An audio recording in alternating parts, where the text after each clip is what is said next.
جنہوں نے عورتوں کی عصمت دری کی، حاملہ عورتوں کے پیٹ کو چاک کر دیا، بچوں کا قتل عام کیا، جنہوں نے جہادی تنظیموں پر پابندی لگائی، مجاہدین کو پھانسیاں دی گئی، عورتوں کو قتل کر کے گلیوں میں پھینک دیا، ان کی آنکھیں نکال دی گئی، چھوٹی بچیوں کو اغوا کر کے ان کی عزتیں لوٹی گئی، اور پھر ان لڑکیوں کا کچھ پتہ نہ چل سکا۔ یہ 1982 کی بات ہے جب ہما شہر کو لاشوں کے ڈھیر میں تبدیل کر دیا۔ ہما کو ایک ایسا سلیٹر ہاؤس بنا دیا گیا جہاں پہ صرف 27 دنوں میں 1 لاکھ سے زیادہ شہریوں کا قتل عام کیا گیا۔ السلام علیکم دوستو، دنیا ورلڈ وار 1 اور ورلڈ وار 2 کو تو جانتی ہے، مگر شام میں انسان اور انسانیت کی دھجیاں اڑانے والے فاسق باپ اور بیٹے کو بہت کم لوگ جانتے، جنہوں نے عورتوں کی عصمت دری کی، حاملہ عورتوں کے پیٹ کو چاک کر دیا، بچوں کا قتل عام کیا، جنہوں نے جہادی تنظیموں پر پابندی لگائی، مجاہدین کو پھانسیاں دی گئی اور بے گناہ لوگوں کو جیلوں میں ڈال کر قید کر دیا۔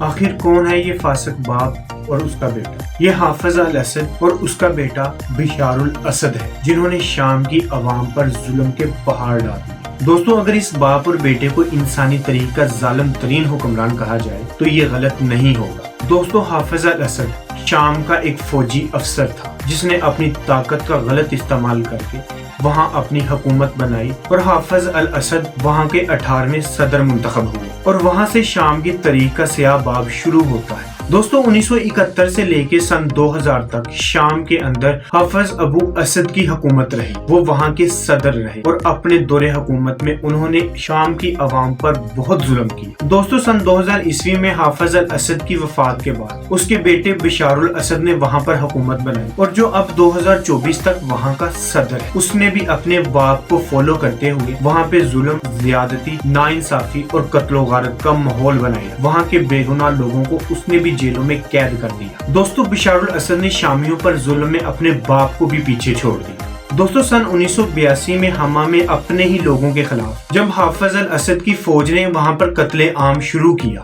تو وہاں کی دیواروں پر یہ لکھ دیا گیا کہ وطن کے سوا کوئی معبود نہیں، کوئی رسول نہیں سوائے باس پارٹی۔ دوستو، یہ باس پارٹی حافظ الاسد کی اپنی پارٹی تھی جس نے پورے ملک شام میں ظلم کے پہاڑ توڑ دیے۔ دوستو، ہما کی آزادی پر اس وقت پورے ملک شام میں جشن کا سما ہے۔ دوستو، فتح تو حمص اور حلب بھی ہوئے، مگر شامی عوام نے اتنی خوشی نہیں منائی جتنی ہما کے فتح ہونے پر خوشی منائی۔ دوستو، بچے، بوڑھے، نوجوان، مرد، خواتین مسرت کے آنسو، نعرہ تکبیر کی صدائیں اور سجدہ ریز ہیں۔ آخر کیوں؟ دوستو، کیونکہ اسی شہر کی تاریخ بہت بھیانک ہے، نہایت ہی تلخ یادیں ہیں اور خون اشام شام میں ہے۔ دوستو، بہت زیادہ پرانی نہیں لیکن صرف چند دہائیوں پہلے کی بات ہے۔ ابھی تک ہما کی فضاؤں میں ان عزت مآب حاملہ خواتین کی چیخیں سنائی دیتی ہیں جن کے پیٹ چاک کر کے بچے نکالے ہیں۔ دوستو، یہ 1982 کی بات ہے جب ہما شہر کو لاشوں کے ڈھیر میں تبدیل کر دیا۔ ہما کو ایک ایسا سلیٹر ہاؤس بنا دیا گیا جہاں پہ صرف 27 دنوں میں 1 لاکھ سے زیادہ شہریوں کا قتل عام کیا گیا۔ تو دوستو، ہما کے باسی اس ہولناک مناظر کو کیسے بھول سکتے ہیں جب حافظ الاسد کے درندوں نے بچوں، بوڑھوں، حاملہ ماؤں اور کا قتل عام شروع کیا۔ دوستو، خواتین کے ہاتھ کاٹے گئے، مردوں کو بے رحمی کے ساتھ ان کے بچوں کے سامنے ذبح کیا گیا، اور یہ سب اس وقت شروع ہوا جب ہما کی شریف اور بہادر عوام نے اسدی فوج کے جبر کے سامنے اپنی بغاوت شروع کی۔ دوستو، جس کے نتیجے میں اس جابر حکومت نے اپنی جنونیت کے تحت وہاں پر قتل عام شروع کر دی۔ اسدی فوجیوں نے وہاں ٹینکوں، توپوں کے ساتھ وہاں کے لوگوں کے گھروں کو، مساجد کو، بازار کو تباہ کر دی اور وہاں کے لوگوں کو بے گھر کر دی۔ یہ تاریخ کا سب سے بڑا واقعہ ہے جس میں 1,30,00,000 لوگوں کو بے گھر کر دیا گیا، پورے شہر کو سیل کر دیا گیا، عام شہریوں پر گولہ باری کی گئی، بچوں اور بوڑھوں کو چاقوؤں اور ڈنڈوں سے مارا گیا اور ان کی لاشوں کو جلایا گیا۔ یہ کسی ورلڈ وار 2 یا ورلڈ وار 1 کی کہانی نہیں بلکہ ایک ملک کی حکومت کی اپنی ہی عوام پر کیے گئے ظلم کی کہانی۔ عورتوں کو قتل کر کے گلیوں میں پھینک دیا، ان کی آنکھیں نکال دی گئی،